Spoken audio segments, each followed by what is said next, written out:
তাইবের ময়দানে পৌঁছানোর জন্য গেলেন। এ তাইবের ছেলেরা আয়, মালা রাসূলিল্লাহ বালাগ, আমি নবী তোমাদের কাছে পৌঁছানোর জন্য আসি। ভাইরা, ওই পাগল এখনো বাংলাদেশের মধ্যে অবশ্যই আছে। আমার নবী ডাকতে কয়, আয়, কলেমাটা আমার হাতের মধ্যে তোরা গ্রহণ কর, একটু দিলটা নরম করে দেন। আমার নবী যখন দাঁড়ায়, তাইবের ছেলেদের যখন ডাক দেওয়া হয়, সংক্ষিপ্ত করে বলছি রে ভাই, তাইবের ছেলেরা নবীর কাছে আসে বটে, কিতাবের মধ্যে লেখালেখি করছেন, লিখছেন। এই তাইবের ছেলেদের মধ্যে হাতের মধ্যে বড় বড় পাথরের টুকরাগুলো হাতের মধ্যে। আমার নবী দাঁড়ায় আছে, যাইতে এই দিকে দৌড়ায়, আবার বাম দিকে ডান দিকে যায়। যুবকরে মহব্বত আর ভালোবাসা কার প্রতি দেখাবে? আমার আল্লাহ নবীর এক দেখা যায়, কেন সামনে এবং পিছনে, কেন ডানে বামে দৌড়ো? আল্লাহর বান্দা যায় ডাক দেখা, হুজুর আমি এমনি দৌড়াই না, আমার মনে মনে চিন্তা ছিল না, যদি ডান দিক থেকে আপনারা পাথর মারে, আমি যাই দাঁড়াইবো ডান দিকে, এই পাথরগুলো আমার গায়ে লাগবে। আবার বাম দিকে আসি, পক্ষান্তরে যেই দিকে পাথর আসবে সেই দিকে আমি যাই দাঁড়াবো, যাতে করে আপনার গায়ের মধ্যে না লাগে। ভাই মঙ্গলবার গ্রামের ভাই, আল্লাহ নবী এইভাবে বলতে বলতে অনেক কথা আমি কেটেছে রে মন চা। আল্লাহ নবীর গায়ে পাথরগুলো ঝরনার মানে পাথরগুলো লাগানো শুরু করলো। আমার নবীর গায়ের মধ্য থেকে রক্তগুলো ঝরনার মতো পড়তে থাকে। আমার নবী বাম দিক থেকে পাথর আছে, রক্তগুলো রুমাল দিয়ে মুছতে থাকে, আবার ডান দিক থেকে পাথর আছে, রক্তগুলো রুমাল দিয়ে মুছতে থাকে। গায়ের মধ্যে যখন রক্তগুলো টস টস করে জমিনের মধ্যে পড়ার জন্য আক্রমণ করে, আমার আল্লাহ জিবরাইলকে ডাকতে পায়, জিবরাইল আমার পয়গম্বরের কাছে যাও, আমার বন্ধুর কাছে বলো, আমার নবীর গায়ের রক্ত যদি এক ফোঁটা তাইবের ময়দানে পড়ে, আমি আল্লাহর কসম করে বললাম, ওই তাইবের মাটিতে আমি আল্লাহ কিয়ামত পর্যন্ত আমি আল্লাহ ফসল হতে যাব না। একটু জোরে জোরে বলা যাবে কি মারহাবা? এ মঙ্গলবার গ্রামের যুবক ভাই, আল্লাহর নবীর রক্তগুলো জমিনের মধ্যে পড়বে, কিন্তু জিবরাইলের মাধ্যমে আল্লাহর নবীকে জানা দেয়, ভাই অটোমেটিক ভাবে আমার রাসূল ক্লান্ত হয়ে যায়, দুর্বল হয়ে যায়। চতুর্দিক থেকে যখন পাথরগুলো লাগে, রক্তগুলো নবীর গায়ে ঝরনার মতো পড়ে। আল্লাহ নবী যায়েদকে ডাক দেয়, যায়েদ আমার আর সহ্য হয় না, চল মক্কার দিকে রওনা হই। আজকে অটোমেটিক ভাবে কলেমা পড়তে পারে ভাই, অনেক কথা। আমার নবী যায়েদের কাঁধে ভর দিয়ে দিয়ে রওনা করছেন বাড়ির দিকে।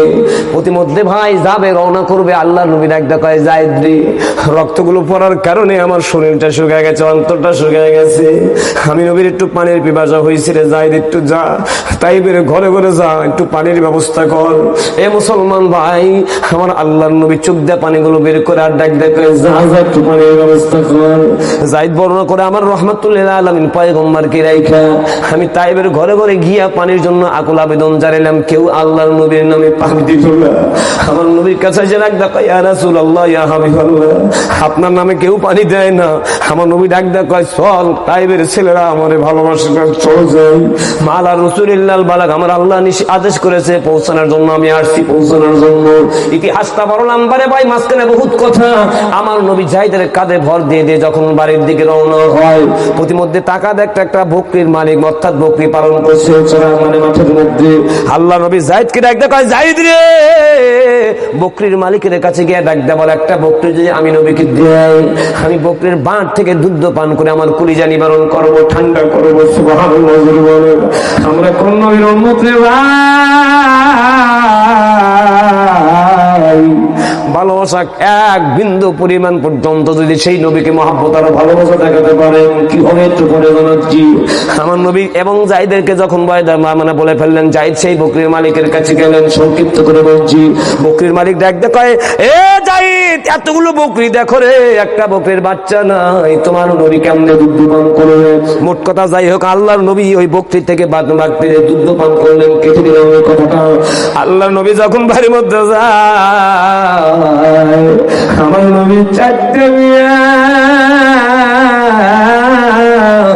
বড় মেয়ে আল্লাহর নবীকে দেখে চিৎকার করে আওয়াজ দেয়, কে কোথায় আছো সে আয়, আমার আব্বার দিকে তাকা। এ ফাতেমা, আব্বার দিকে তাকা, দেখ আব্বার গায়ের মধ্যে রক্তগুলো জমিনের মধ্যে পড়তেছে। এখনো পর্যন্ত দেখবেন মেয়েদের ভালোবাসার মহব্বত বাবার প্রতি মার প্রতি বেশি রে ভাই। বড় মেয়ে আব্বাকে ডাক দেবো, আব্বা আপনি কেন গেছেন তাইবের ময়দানে? আমার তাইবের ছেলেরা আপনার পাথর মারছে। আমি মেয়ে বলতে চার জীবনে তাইবের ময়দানে আপনি যাবেন না। কথা তিন মেয়ে বললেন আব্বা আর তাইবের ময়দানে যাবেন না। ফাতেমা তো হুজুরা দাঁড়ায় আছে, আমার আল্লাহর নবীর কন্যা ফাতেমা তো হুজুরা কথা বলে না। আমার নবী ফাতেমার দিকে টাকা রাখদা কয়, মা একটা কথা বলো না কেন রে মা? সব মেয়েগুলো কথা বললো, তুমি কেন কথা বলো না? ফাতেমার চেহারা দিকে টাকা দেখে চোখ দেয় পানিগুলো ঝর্ণার মতো ছেড়ে দিয়ে বুক দিয়ে ভাষা বলছে। ফাতেমা রাখদা কয়, আব্বা রে আমি কি বলবো, আপনার পাগলের মতো তাইবের ছেলেরা পাথর মারলো, আপনার গায়ের মধ্যে রক্ত ঝরে। আব্বা আমি ফাতেমার খুঁজে ফেলে যাই না আব্বা। আপনার সব মিয়া বলে তাইবের ময়দানে যাওয়া যাবে না, যাওয়া যাবে না। আর আমি ফাতেমার অন্তর ছিঁড়ে যাচ্ছে, আগুন ধরছে আমার কলিজার মধ্যে। আব্বারে আমি দাঁড়ায় আছি, টাকা দেখেন আব্বা। আপনার গায়ের মধ্যে ব্যথা হওয়ার কারণে আমি জয়তুনের তেল লইয়া বাটির মধ্যে নিয়ে দাঁড়ায় আছি আব্বা। আপনি আসেন, ঘরের মধ্যে আসেন। মাঝখানে বহুতই কথা কেটে দিলাম রে ভাই। আল্লাহ নবীর ঘরের মধ্যে নেওয়ার পর ফাতেমা বর্ণনা করে, পৃথিবীর উম্মতের দোয়া শোনো রে, আমার আব্বার গায়ের মধ্যে যে জুব্বা ছিল, আমি ফাতেমা নবীর কন্যা, আমি একটু জুব্বাটা খোলার জন্য একটু অনুভব করলাম।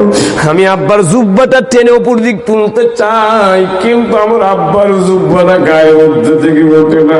কারণ আব্বার গায়ে যত রক্ত বের হয়েছে, এই রক্তগুলো জুব্বা মোবারকের মধ্যে নাই, গায়ের সাথে আটকে আছে। হে দুনিয়ার উম্মতের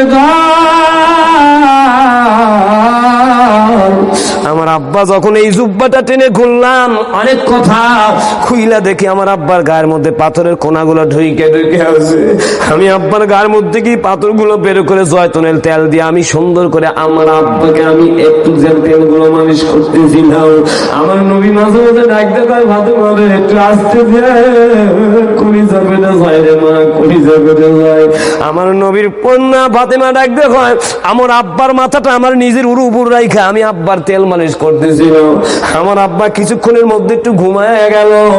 নবী বর্ণনা করছেন রে ভাই, যখনই চোখ বন্ধ করেছেন আল্লাহর নবী বর্ণনা করে, আমি ঘুমান্তর মধ্যে আমি তাকা দেখি আমার মা আমিনা এসে আমার কাছে হাজির হয়ে গেছে। একটু চিল্লা বলা যাবে কি মারা হাওয়া? নবী আমার ডাক দে কয়, মা রে। স্বপ্নে ডাক দে কয়, মা আমি আব্দুল্লাহর পোলা। মারে টাকা দেখ, তাই বের আমার পাথর মেরে কি করছে রে মা? আমার বাবা নাই, আমার মা নাই, দুনিয়ায় ভালোবাসার মতো কেউ নাই রে মা। টাকা দেখ, তাই বেরিয়েছিলেন কষ্ট দিয়ে জীবন শেষ করে দিয়েছে মা। আমার নবী বর্ণনা করে, যখন আমি মা বলে একটা চিৎকার মারেছি, আমি জাগ্রত হয়ে দেখি ফাতেমা তো জোহরার হাতটা আমি ধরে রাখছি। এজন্য খাদিজাতুল কুবরা একদিন বলছিল, নবী হ্যাঁ আপনার এতগুলা কন্যা থাকা পড়ে আপনি কেন ফাতেমারে মা বলে ডাকবেন, আর তো কারো মা বলেন না?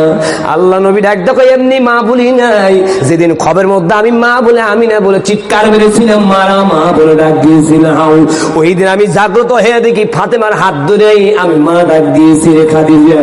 এজন্য আমি সেদিন থেকে আমি ফাতেমারে শুধু মেয়েই ভাবি না, আমি নবীর হলো ফাতেমা মা। একটু জোরে জোরে বলা যাবে কি মার হাওয়া? এ যুবক ভাই, ওই নবীর আশেক, ওই নবীর ভালোবাসার মহব্বত জগতের মধ্যে থাকা দরকার আমাদের আছে। ওই নবীর প্রেমিক যদি বাংলার জমিনের মধ্যে আমরা হতে পারি, আজকের মাহফিলের মধ্য থেকে নবীর জন্য এক ফোঁটা চোখের পানি যদি একটু ছাড়তে পারি রে ভাই, আল্লাহর কসম করে বলি আখিরাতের ময়দানে এই পানির ফোঁটা জাহান্নামের আগুন হারাম করে জান্নাত পর্যন্ত পৌঁছা দিবে। একটু জোরে জোরে বলা যাবে কি সুবহানাল্লাহ? আপনারা জবান করে বলুন তো, যেই নবীকে ভালোবেসে মহব্বত করে আদর করে পৃথিবীর মধ্যে আমার আল্লাহ বানিয়ে দিয়েছিলেন, যে নবী ভালোবাসার মহব্বত দিয়ে আজকে বাংলার জমিন নাই গোটা পৃথিবীর মুসলমানকে ভালোবেসে আজকে মদিনার প্রান্তরে ঘুমিয়েছেন, যে নবী পাথর খেয়ে পাথরে আঘাতে রক্তান্ত হওয়ার পরও আল্লাহ নবী বাংলা মানুষকে বলে নাই, যে নবী জিহাদের ময়দানে রক্তান্ত হয়েছিলেন, যে নবী কষ্ট নির্যাতন জুলুম অত্যাচার সহ্য করে মুসলমানদের জন্য প্রথম পরিচয় করে জান্নাতের ব্যবস্থা করেছেন। আপনাদের কাছে আমার দাবি হলো, সেই নবীকে আমাদের মহব্বত আর ভালোবাসা করা দরকার আছে না নাই? কথা বলে না, তোর ওখানে আসে না নাই? একটা কথা জানাতে চাই, এই নবীর বিপক্ষে তারা কথা বলবে, এই নবীর বিপক্ষে তারা স্লোগান দিবে। আজকে আমি আপনাদের মাঝে জানতে চাই, বুঝতে চাই, আজকে বাংলাদেশ থেকে আমরা জানাতে চাই, ইহুদি খ্রিস্টান অপরাবদ্ধ, তোমরা জেনে রেখো, নবী হলো আমাদের ইমানদারের খাঁচা, আমরা ওই খাঁচার মধ্যে সকল অজ্ঞতার মৌমতি হয়ে লেগে আছি। নবীর বিপক্ষে যারা কথা বলবে, তোমরা জেনে রেখো, নবীর বিপক্ষে কথা বলে আজ পর্যন্ত পৃথিবীর মধ্যে কেউ টিকে থাকতে পারে নাই। আপনারা জবান খুলে বলুন তো, রক্ত থাকা পর্যন্ত যারা নবীর বিপক্ষে কথা বলবে, আমরা রক্ত থাকা পর্যন্ত তাদেরকে ছেড়ে দিতে পারি না। একটু চিল্লা বলুন ঠিক কিনা? ওই নবীর পক্ষে যারা আছেন, মাহফিলের ভিতর দিকে হাত উঁচু করে একটা ঘটনি দিয়ে আল্লাহকে জানা দেন, আল্লাহ যতদিন পর্যন্ত আমরা জীবিত থাকবো, এতদিন পর্যন্ত নবীকে ভালোবেসে মহব্বত করে যাবো। কেউ যদি